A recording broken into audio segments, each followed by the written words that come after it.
अस्सलाम वालेकुम, this is Faraz Ahmad और आप देख रहे हैं सिचुएशन रूम। पाकिस्तान और भारत के दरमियान मौजूदा जो तनाव की सूरत हाल है उस पर हम कंटिन्यूसली ट्रांसमिशन और गुफ्तगू के सिलसिले को जारी रखे हुए हैं। जो डेवलपमेंट है वो ये है कि हमारे वजीर इत्तलात साहब अताउल्लाह तारड़ साहब उन्होंने एक हंगामी बयान जारी किया है जिसमें उन्होंने कहा है कि आइंदा 24 से 36 घंटे जो है वो बहुत इंपॉर्टेंट है। यकीनन कोई ऐसी इंटेलिजेंस मालूमात उन तक पहुंची हैं जिससे ये लगा है कि भारत अब बाकायदा कोई मिस एडवेंचर करने जा रहा है। और इंटरनेशनली अगर देखा जाए तो इस बात पर तनकीद जरूर की जा रही है कि भारत की जानिब से कोई इन्वेस्टिगेशन या फिर कोई सबूत जो है वो सामने रखे बगैर ये तमाम तर एक वावेला मचाया गया है। लेकिन स्टिल इस मामले को रोकने के लिए, इस हीट को कम करने के लिए कोई खास इकदाम हमें इंटरनेशनल कुव्वतों की तरफ से फिलहाल दिखाई नहीं दे रहे हैं। खासतौर पर अगर अमेरिका की बात की जाए तो कुछ बयान सामने आए लेकिन अभी तक प्रॉपरली स्टेप इन करता हुआ अमेरिका भी दिखाई नहीं दिया है। हमारे साथ दिफाई तज्जियाकार अहमद हसन अराबी साहब मौजूद हैं, उनसे गुफ्तगू करते हैं। अहमद साहब, बहुत शुक्रिया वक्त देने के लिए। काफी दिन से इस तमाम तर सिचुएशन को बहुत गौर के साथ आप भी मॉनिटर कर रहे हैं। क्या लग रहा है ये मामला किस तरफ जाता दिखाई दे रहा है, और खासतौर पर ये जो रात 2 बजे एक हंगामी बयान जारी हुआ है वज़ीर इत्तलात की जानिब से, इसके पीछे क्या वजह हो सकती है? क्या लग रहा है कि कोई मिस एडवेंचर बहुत जल्दी होने वाला है? बहुत शुक्रिया। देखें, सबसे पहले जो आप इनकी जो जियो पोलिटिकल सिग्नलिंग आती है आपको इंडिया की तरफ से, जो इनकी डिप्लोमेटिक बॉडी लैंग्वेज होती है, जो इनका फियर और इनसिक्योरिटीज़ हैं अपने विद इन इंडिया, उन सारी चीज़ों को अगर आप गौर से देखें और ऑब्जर्व करें, और फिर इनकी पिछले 3-4 साल की जो तैयारी है, जो इनका पॉलिटिकल रिटोरिक है, जो इनकी फ़ौजों की एक्सरसाइज है, जिस तरीके का ये असलहा ख़रीद रहे हैं, the type of weaponry which they are importing.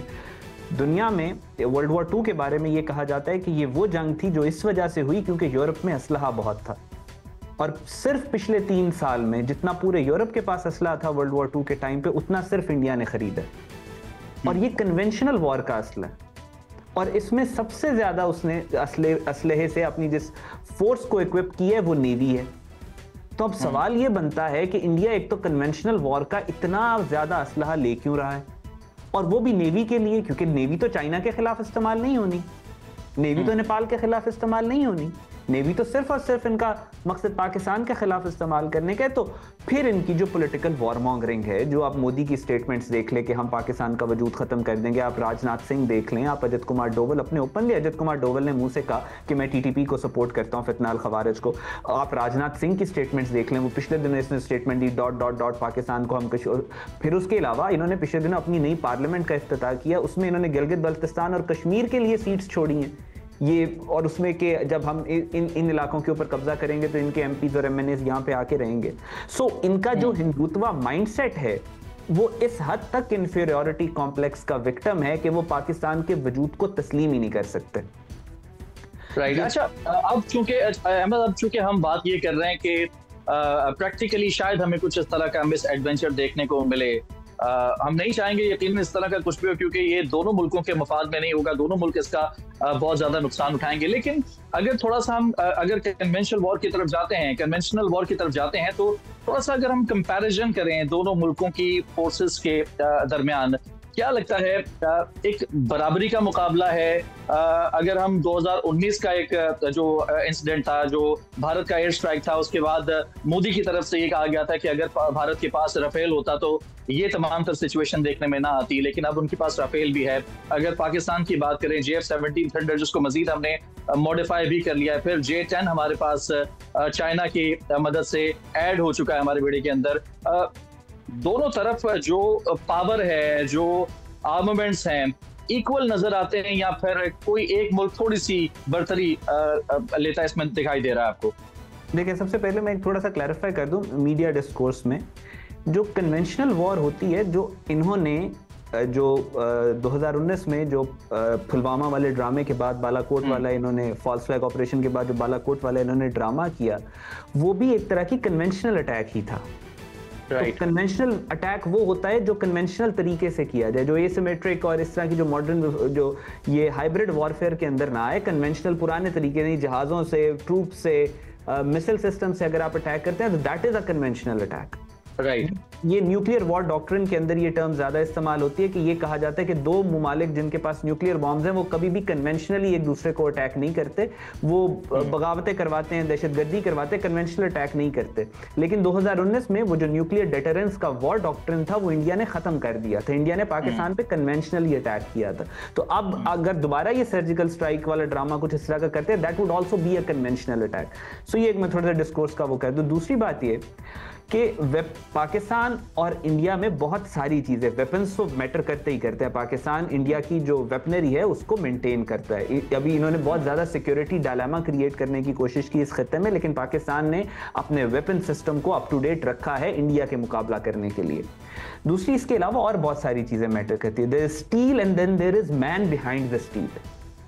ठीक है, जो आदमी वो जहाज चला रहा है वो मैटर करता है, जो ट्रेनिंग है वो मैटर करती है। ये मैटर करता है कि आपकी फौज कितनी बैटल हार्डन्ड है, आपकी पिछले 20 साल से ट्रेनिंग, हमारी तो पाकिस्तान की पिछले 20 साल से जो ट्रेनिंग हो रही है, हम तो रोज शहीद दे रहे हैं। कौन सा ऐसा एक दिन गुजरा है कि हमने शहीद ना दिया हो, और हम बड़े बड़े फखर से उसको कंधे पे सजाते हैं, सजा के उसको हम लहद में उतारते हैं और उसके बाद हम अगले मार्के की तैयारी के ऊपर लग जाते हैं। TTP हो, BLA हो, पाकिस्तान के अंदर दहशतगर्दी हो। इंडिया ने ये कुछ नहीं देखा, उन्होंने तो बिल्कुल भी इस तरह की जंग नहीं देखी। उन्होंने तो कोई वो जंग, इन्होंने तो कोई वो हीरोइज्म देखा ही नहीं जो हमारे ऊपर इम्पोज, जो हमारी ट्रेनिंग है उसके मुकाबले में इनकी ट्रेनिंग है ही नहीं। बेशक हम कंटिन्यूसली हालत जंग में हैं और मुसलसल हैं जी, उसको वॉर बैप्टिज्म जिसको कहते हैं। हमारी बिल्कुल पूरी तरह से पाकिस्तानी आर्मी इस वक्त शायद दुनिया की सबसे ज्यादा बैटल हार्डन्ड आर्मी, इतनी शायद रशियन आर्मी बैटल हार्डन्ड ना हो यूक्रेन की जंग के बावजूद, जिस तरह की जंग पाकिस्तान ने लड़ी।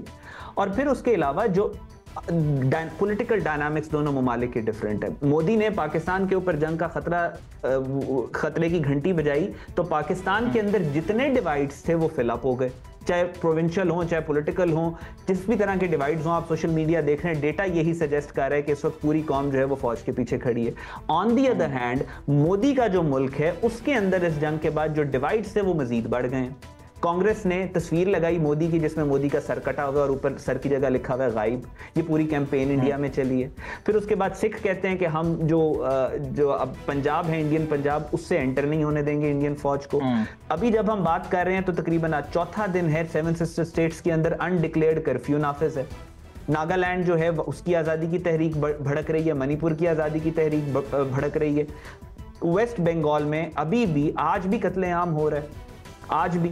और उसके बाद जो इसके जो रेड कॉरिडोर है उसके अंदर भी डिवाइड है। सो दोनों मुल्कों के हालात बिल्कुल, तब अगर if they go for a war, और वो जो लेटर इनका लीक हुआ है इंडियन आर्मी का, उसके अंदर भी उन्होंने लिखा हुआ है कि अगर जंग थोड़ी सी लंबी हो गई तो हम अपना कुछ जो इंफ्रास्ट्रक्चर है हम वो नहीं बचा सकेंगे। पूरे इंडिया के अंदर जो हमारे ग्रिड स्टेशंस हैं, जो हमारे डैम्स हैं, जो हमारे ऑयल डिपोज हैं, जो हमारे एम्यूनेशन डंप्स हैं, उनको इंडियंस ही आग लगा देंगे।